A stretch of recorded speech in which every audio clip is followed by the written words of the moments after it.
Welcome back, folks. We are going to dive right in today on the importance of morning routines. So, Kim, tell me the truth here. How's your morning routine? Well, funny you should ask, because my sleep is a mess right now, and that affects my morning routine for sure. 80% of the time, I love my morning routine, and right now it's pretty dialed in. Like, it's Monday, and it's pretty dialed in, and I'm relieved and happy about that. But if you would ask me Friday, I was a mess. And on the days where I'm early coaching mornings, and when my alarm goes off at 4, like, I don't like those mornings very much. And if I'm not very organized the night before to get out of the house by 5 a.m., I set myself up to fail all day. So I prefer to wake up without an alarm, and to sit and drink something hot. I like to journal and dump out my brain in the morning and then eat breakfast and pack my meals. But recently, I've been opening up my phone too early, which sucks me into the vortex of lost lifetime. And I find the darker winter hard because I love getting outside when the sun's coming up. That's one of my favorite habits ever. And I'm kind of over the dark right now in the season, just with winter. So I was really excited when I drove to work this morning that the sun's coming up. 7:45, it's light. The sun was Pretty shining light. before I got Yeah. in my car. Amazing, because it's minus 31 this morning, and that was tough. But on the days that I struggle to make my morning routine happen, on the days where I don't do all the things that I love, I'm a disaster all day long. Like, I don't eat a great breakfast. I don't pack adequate meals for lunch or snacks. I leave my water bottle behind. I'll decide, I can just grab something on the way, which is forcing me not only to spend money, and it also forces me to try to rely on some place out there that fits foods that align with my health and my plan, my goals, right? So that's just a bad idea. So to top it off, I come to work feeling like I don't want to be there because I'm not ready, and my hair's probably half-assed and my makeup I hasn't liked been your hair done. today. Oh, thanks. I did. It was nice. Today and was a straight. good day. But Yeah. if you would ask me Friday, what'd you say to me? You said Elvira or something like that. Oh, did I? Jeez. Elvira. I've even forgotten my laptop before at home. Like, talk about disorganized. So, yeah. You know, this topic is so timely because I recently came back from a hockey tournament, which is 4.5 hours away, and I feel like I was hit by a dump truck today. Even though, I was sleeping early enough, even though I tried to have food ready, I tried, but I really didn't try. I didn't meal prep like I should have. I'm just exhausted from the weekend with my 2 young boys where I was riding solo, and it was just a long ass drive home. So like what I hear us saying is that this whole things could have been avoided if we had taken a few minutes to plan ahead the previous night. Yeah. Makes me wonder how many people are rolling out of bed and totally just hitting the ground running every day, which I would absolutely hate. Like, is rolling out of bed and winging it an actual strategy? It could be a strategy, but probably not a great one. And so we're talking about the importance of a morning routine, because rolling out of bed and winging it might work if you've built really strong habits that keep you on track without much thought. But for most people, this habit or this approach leads to decision fatigue and inconsistency and frustration. So a little bit of structure, like a solid morning routine, a set workout schedule, or even just time set aside to plan meals, can make a huge difference in energy and focus and time, free time, and long-term success. So sure, you can wing it, but you'll probably get better results if you at least have a loose plan. Yeah, you ever notice how your most productive day didn't start with you rolling out of bed, staring at your phone, and just like hoping for the best?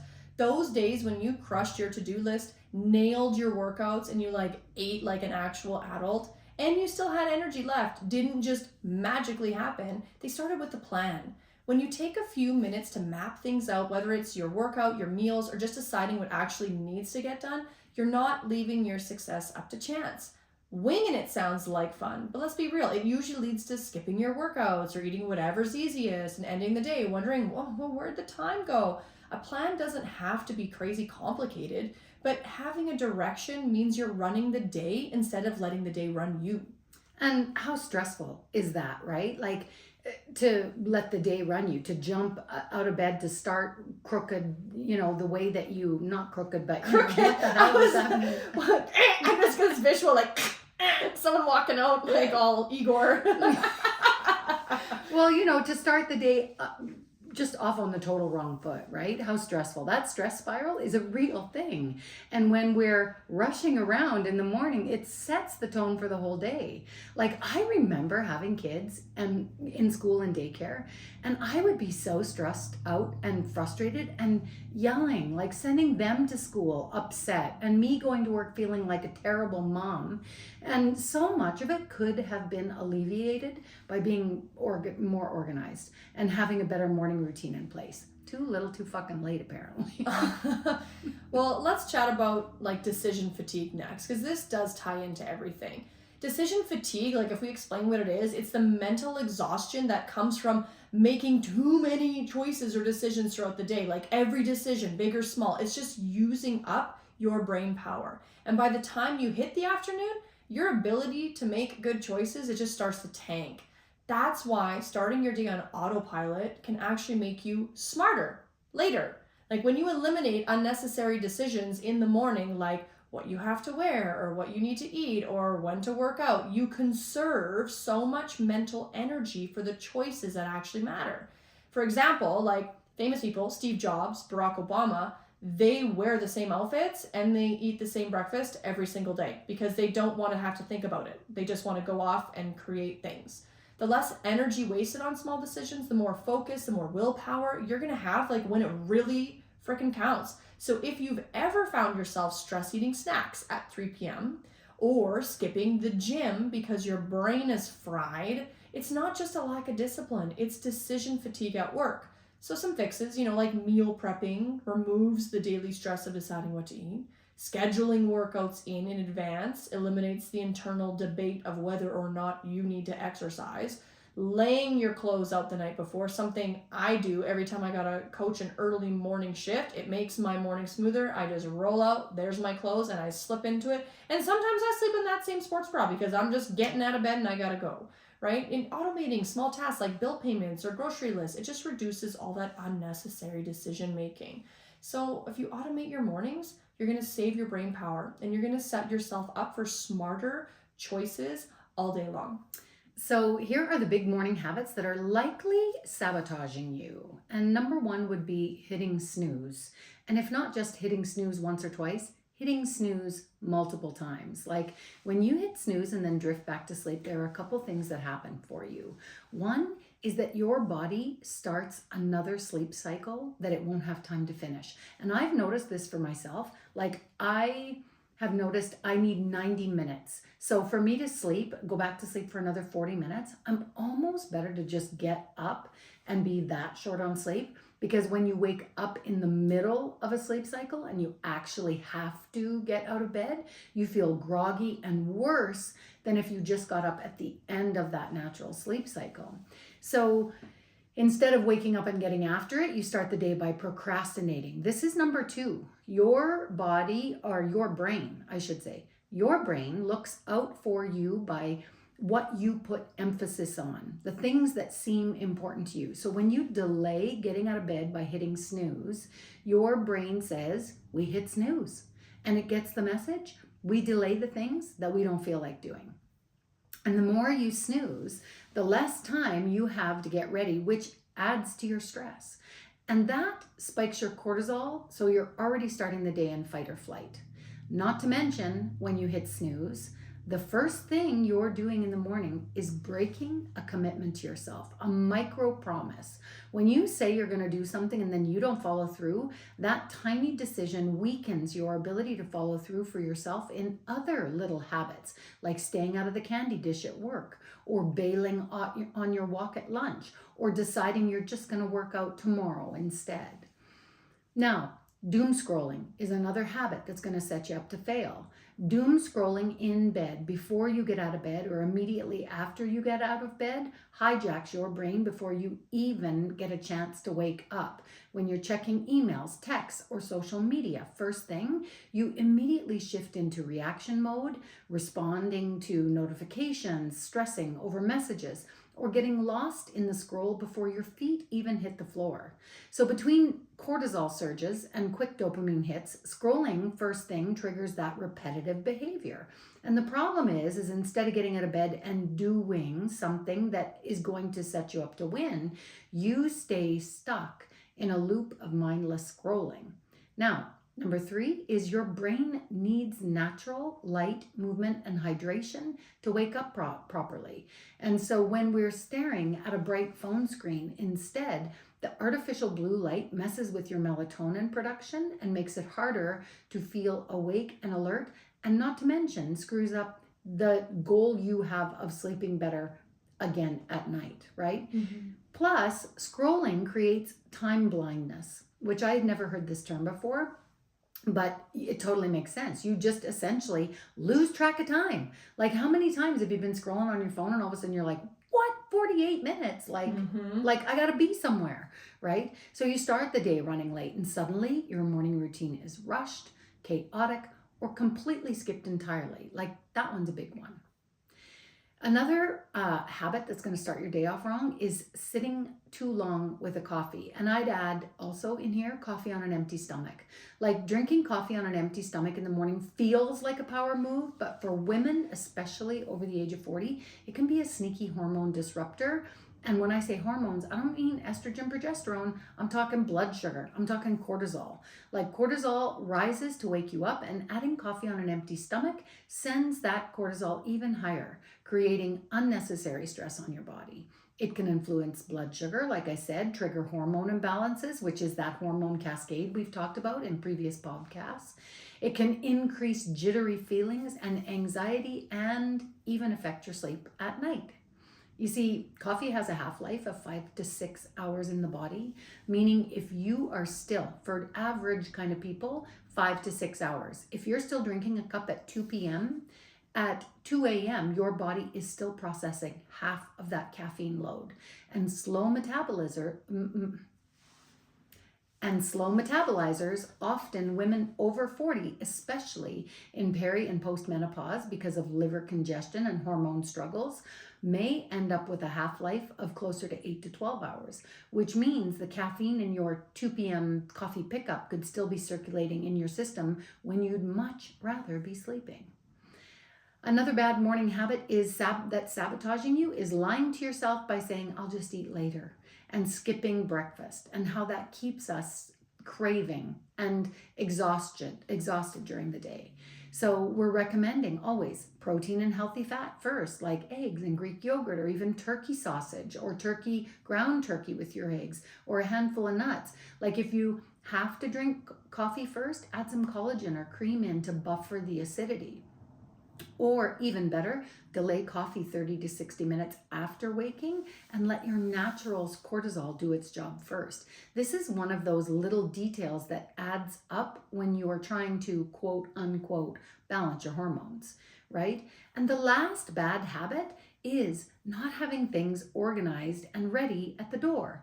Backpacks, books, laptops, lunches, clothes to change into, etc., etc., etc. Like, these are the things that you can do in about 15 dedicated minutes the night before. Mm-hmm.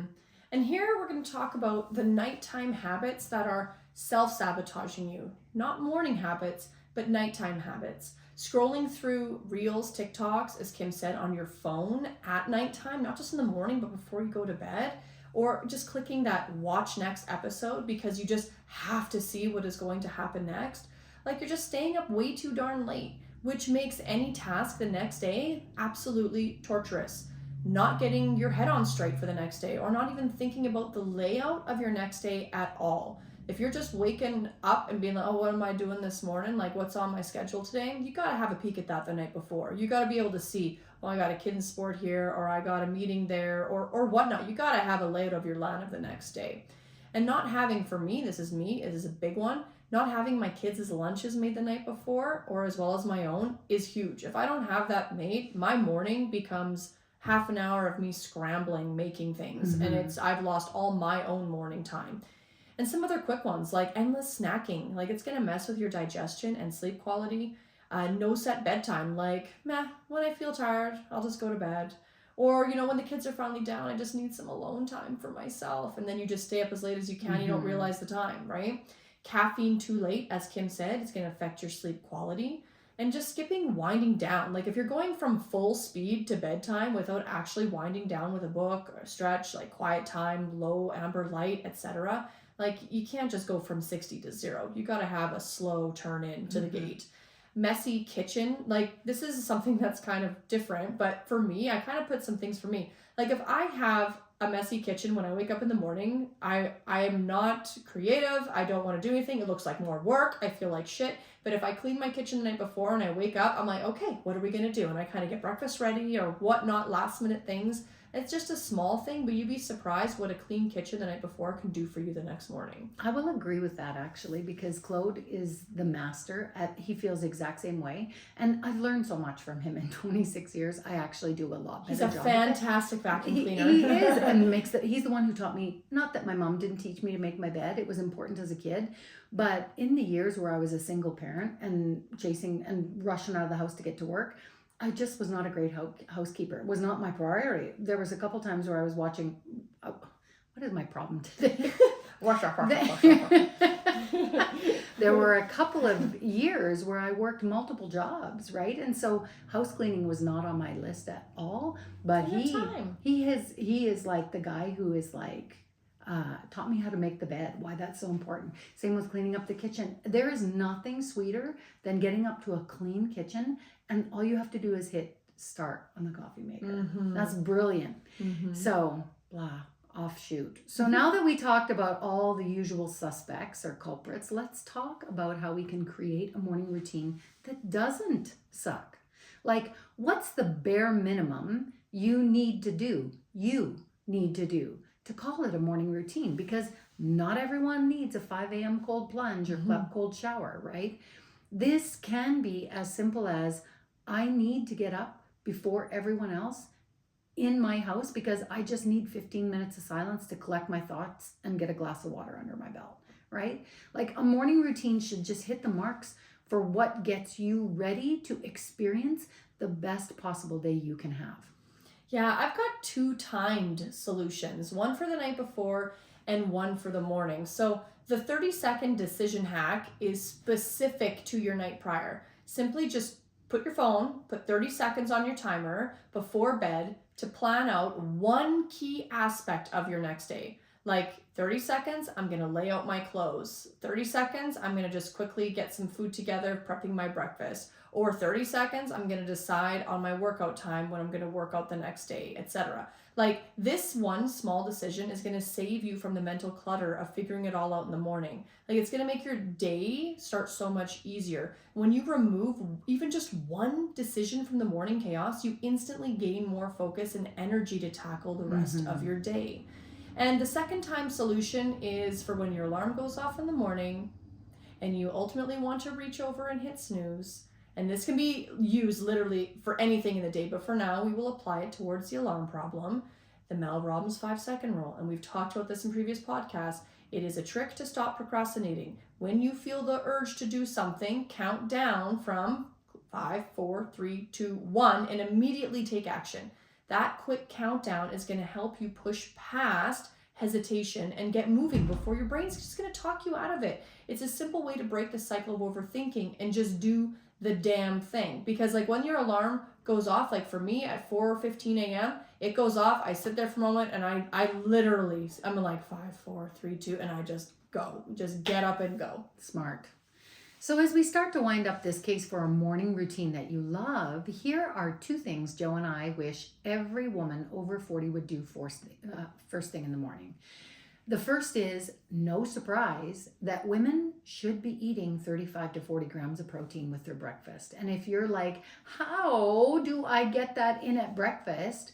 That's what the Google search bar is for, okay? Go to Google, type in 35 to 40 grams of protein at breakfast, and you will get all the answers, right? And if your first response is, but I'm not hungry in the morning, or who has time to eat? We've got to touch on hormone disruption and radical responsibility. Like no one but you can make your morning run smoother. No one but you can create the life that you want. which brings me to number 2. And I would encourage you to do a little manifestation exercise here. Like, visualize it, dream on it for a few minutes. What does your perfect morning look like with your kids, your life, in your home, getting ready for your day look like? I think that is the big lie with manifestation, is that you're like trying to create this, like, I got all the money and I got this beautiful home. I'm not in my home and I'm driving this fancy car and my kids are perfectly clean and dressed. No, like, in your life, what does your perfect morning look like for you right now? And then you need to be able to start to create that. Like, are you drinking coffee at the table, doom scrolling, and then are panicked to get out the door? I would encourage you to take this exercise seriously, because my perfect morning gets me outside with a hot drink for a few more minutes in the morning to look at the sky and listen to the birds, even 5 minutes. Like, I'm having breakfast, I've got my food packed for the day, I'm drinking enough water, I'm feeling put together. But mummies with littles, I know it's tough. But do you want to get up 15 minutes earlier than everyone else? Do you need a few more minutes to get your face on or just get your brain working straight? Because this does start with the night before, with less screen time and possibly more sleep. But you're going to have to plan it out and advocate for yourself, create it for yourself, envision it, and strategize it for you. And what do you do when you sleep in and you feel like garbage? Like, this is something we need to talk about as well. Like, do you just throw the day away? Or can you actually pivot? Because life is going to happen. We want to control life so bad, but it's going to happen. And sometimes you sleep in, the alarm doesn't go off. Sometimes you wake up stiff like Igor, like we talked about earlier, or you just feel off. The key is keeping your routine flexible without derailing everything. So, like, first, number 1, just don't stress. Take a deep breath, shift your expectations for the day. You're looking for that progress over perfection. So if you miss a workout, do something light instead, like go for a walk later in the sunshine. I mean, if your schedule allows it. Or if you're low on energy, focus on small wins, like, did you drink your water periodically throughout the day? Did you eat something nourishing, like whole foods? And or doing one productive task that's going to make your decision fatigue feel grateful. Just because you miss one thing, it doesn't mean the whole day is shot. Try not to throw your towel in right away. Like, flexibility is about adjusting, pivoting, shifting, and ultimately redirection. So what is one non-negotiable you think every man or woman should include in their morning? Non-negotiable is get your butt up when that alarm goes off. Like, no excuses, and then go chug 8 ounces of water. Start there and just see what happens. You? Yes, to the water, for sure. And then the second would be a protein, fat, home-cooked fiber breakfast, right? Mm-hmm. Something that sets you up to win in all the ways, and then everything else is a bonus. Mm-hmm. Try one thing, guys, today from today's episode, and tell us if it made your morning better. See you on the next episode of Perfectly Unfinished Conversations. Later.